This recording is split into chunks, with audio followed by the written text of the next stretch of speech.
সুপ্রিয় শিক্ষার্থী বন্ধুরা, সবাই কেমন আছো? আশা করি ভালো আছো। আমি আল্লাহর রহমতে ভালো আছি। আজকে আমরা আলোচনা করব নবম দশম শ্রেণীর ত্রিকোণমিতি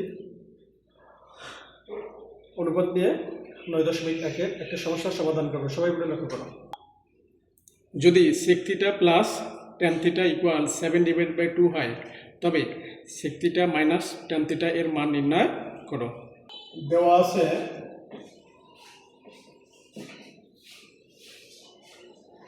sec θ প্লাস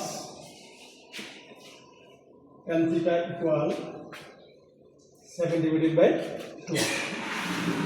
তো আমরা জানি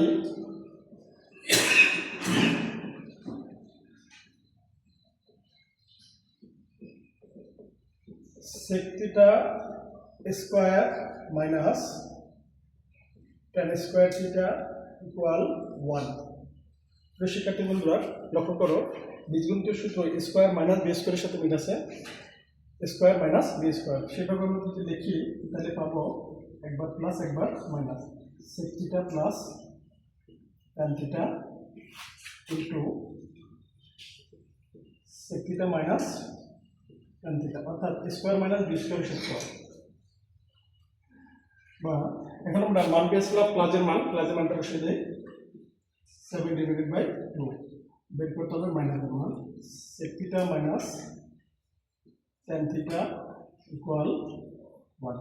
এখন sec θ মাইনাস tan θ এর মান বের করতে হলে আমাদের এই যে পাশের মানটাকে আমরা 7/2 দ্বারা 1 কে ভাগ করে দেব, তাহলে মানটা উঠে যাবে।